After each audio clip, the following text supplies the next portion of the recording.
What's up, guys? Here to show you a updated, better quality deck profile for the Max Metalmorph Light and Darkness deck.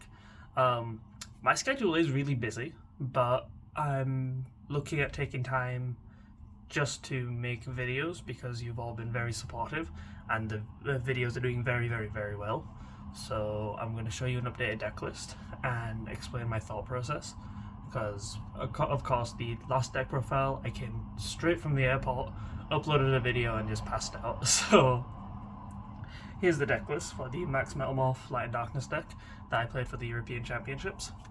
So 3 Flame Swordsman, 1 Full Metal, 1 Metal Zoa X, 3 Metal Illusionist, 2 Zoa the Fiendish Beast, and now 2 Metal Claw with 3 Incoming Machine, 3 Max Metalmorph, and 1 Flame Coating. So these are your 1-card starters. So these get into Metal Illusionist, which you've seen the 1-card combos. That's what it grabs you now. The Metal Claws Dragon grabs you, lets you use the traps the turn they're set, so you get out the Omni Negate turn 1, as well as it being an extender is really strong. Zoa is the same thing. Because it's a Fiend extender, you can make it into a light with Reaperdocus, and then you can go full Fiendsmith with it. I'll explain why I've got it to 2 for now. It's not a finalized ratio, because I usually play 3 of this, so we'll see how that goes. Twice per turn Detonator, very strong, especially against Branded. Omni Negate and Burns, very important, and these are the traps you play.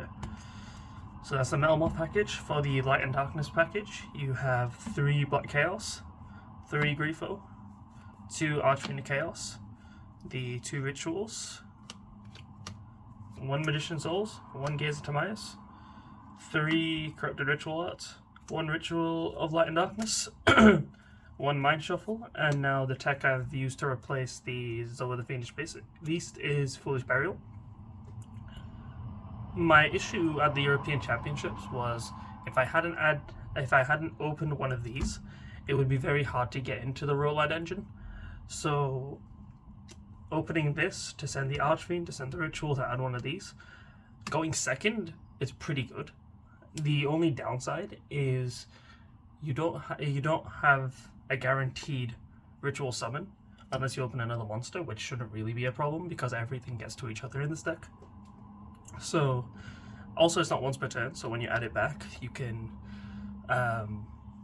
Foolish something else, and then if you really wanted to, you can play the Charmers Link 4 in the extra deck to monster reborn 2 monsters.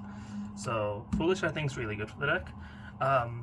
What this engine truly allows is for the Metalmorph, the Bystial, the Fiendsmith, and the Horus engine to all bridge into one, which is very cool. And because I've mastered those other engines, I didn't want to compromise the ratios, like cutting down on engines for tech cards. I just wanted to play the deck how I knew it, and then add all these, and it worked out very well. That's the Ritual Light Darkness engine.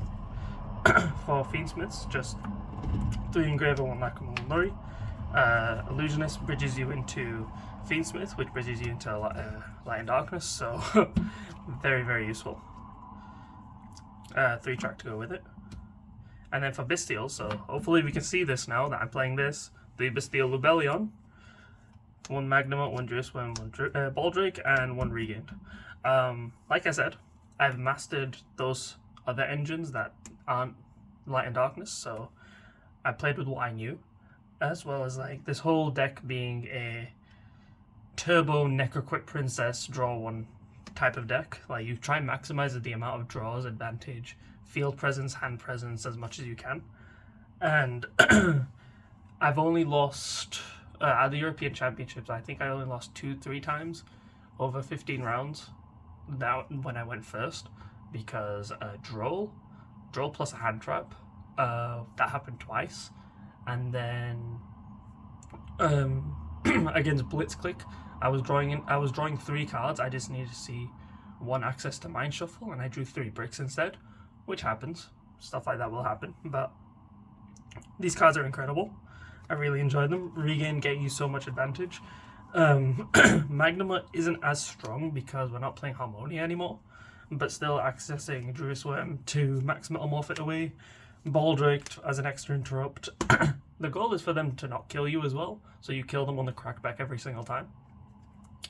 And then the Horus engine, the 3 Seti, 1 Happy, and 2 Kingsock. This triggers Necroquip Princess, this triggers Necroquip Princess. Originally, like 2 years ago, when I first started playing the deck, this was to get the max Metalmorph in the graveyard, so Illusionist and Zoa would have added benefits. But now, you can discard the Skull Archery into Chaos, which makes going second extremely, extremely good, because they have to answer both of these, and then you have 4 other cards to play with, and if one of them's a board breaker, then these cards just become infinitely better. So, really good engine. And then Talents and Cold Die. Win rate goes up massively when you draw those. Extra deck, we have Requiem, Reproducus, Geonator Transversa, Sequence, SP, and Agnum Day. So, Feedsmith is the main part of the deck, pretty much. So we have to always play these. Reproducus bridges everything into Requiem. So Skull Archery into Chaos, Zoa, Lubellion, Illusionist if he gets impermed. They can all become Light Fiends. I even once made my Magnum a Spellcaster so I could banish it for Demod. So that came up. Of course SP is SP. And then Geonator Transversa is the one flex spot you have. For Euros I played Dark the Dark Charmer, because I could crash it, search Grifo, I could special summon a monster, and that would help make Zombie Vampire, because Zombie Vampire lets you use anything that's owned by your opponent as a level 8 monster. So that's also good. But for the time being, I'm going to use this to protect my Caesar from the Fallen and Virtuous, because that card's still everywhere. And then when Beyond the Brave comes out, I'm going to mess around with the Dark Time Wizard Quick Play spell, as well as the Red Eyes Black Exceed Dragon, just because I like the card, not because I think it's viable or going to boost the deck in any way. I like the card, so I'm going to play it. You see all these cards? They only exist, this deck list only exists because I like these cards. I grew up with old school Yu-Gi-Oh! I really liked Duelist Kingdom, Yu-Gi-Oh! Forbidden Memories. Somebody from the Ritual Light and Darkness Facebook group noticed that most of this was Forbidden Memories. Most of the deck were cards in Forbidden Memories, which I feel like, yeah, that's the reason I'm playing the deck, which I really, really like. So for fusions, we have Aerialita, Necrim Princess, Lacrima, Desiree, Demod, and Dragoon. These are a lot of fusions. These are a lot of fusions. But this bridges you into Rolad. This is the main goal of the deck. You try trigger this as much as you can to get free draws. Of course, I don't really need to explain these two. And then Demod and Dragoon. So Demod in most builds is just searching the Magician Souls, but I really like Magician Souls, but I also really, really like Dragoon. Dragoon being an Omni Negate, another towers that my opponent has to struggle to out. It's very, very, very good.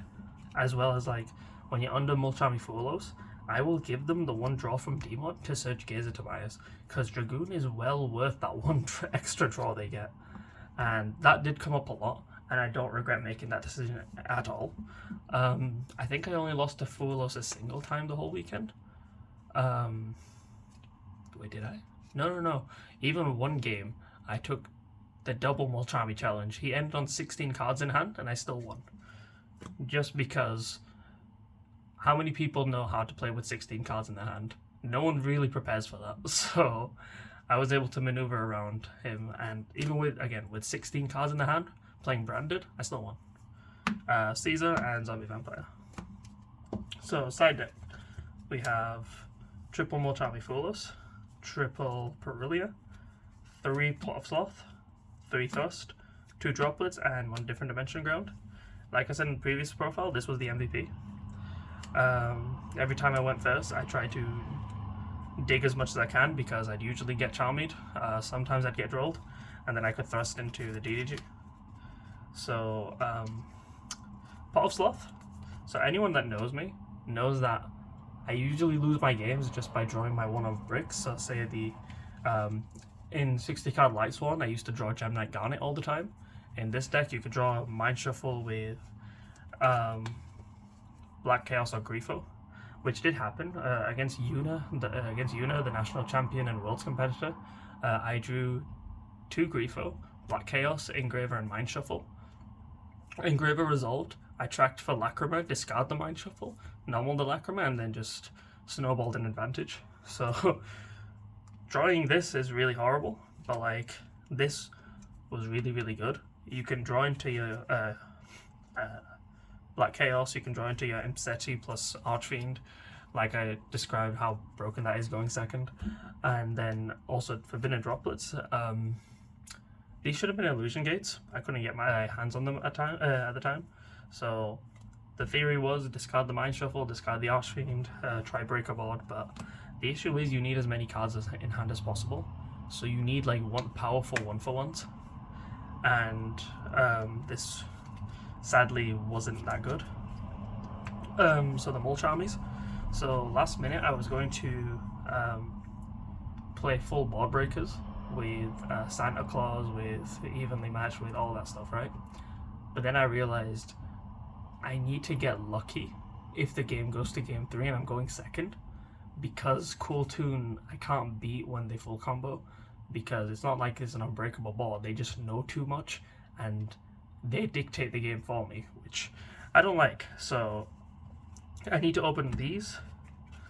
I mean, I decided these 14 cards in every single game going second, unless like the matchup was different.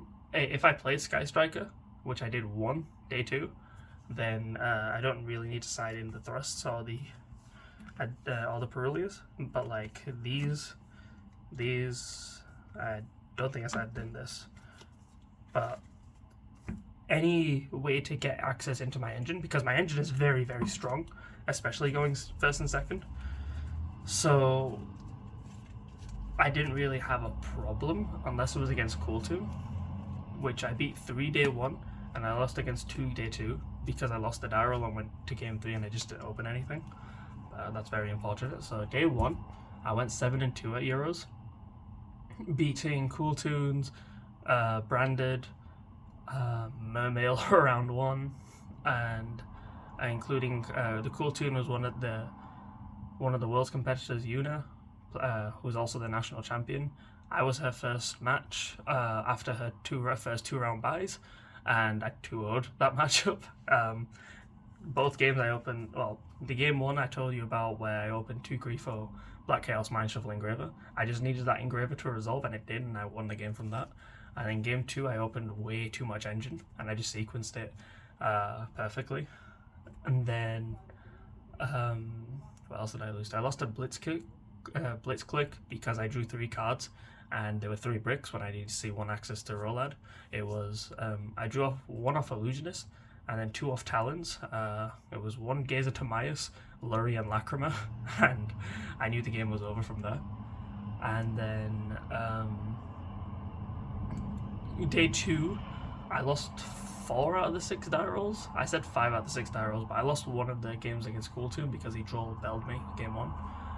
Droll was the concession I made when building the deck. I won't lose to Mulchami Fulos, but I'll lose to Droll under certain hands going second and whatnot, right? That was the concession I made, and I got Drolled about 5 times over the weekend. I also lost to Power Patron day 2 because it's an FTK deck and he won the die roll. So, and then I lost to 2 more Brandeds because my mind was just out of it. And again, die roll, game 3. I never got 2-0'd a single time. I 2-0'd plenty of times, but I never got 2-0'd myself. Every game went to game 3, and I understand you don't win points for that, but it's like, considering I'm playing Max Metalmorph, it's very, very good. Very, very cool. So yeah, I'm happy with the deck list. I'm happy with my performance. I'm happy with how the YouTube channel is going. It's a long profile, but I thought I'd explain some of my card choices and update the deck because the last one wasn't great in quality. So I'm really grateful for the support. Join the Discord, buy the coaching. I want to show everybody how to play this deck, but I can't show everything on YouTube. I'll show as much as I can, but it's really important you guys buy the coaching if you want to learn how to play this deck, because this deck is not easy to learn. It's not easy to learn, not easy to play. I misplayed plenty of times at Euros, but none of the misplays ever cost me a game, which just shows the power of the deck. Thanks for watching. See you next time.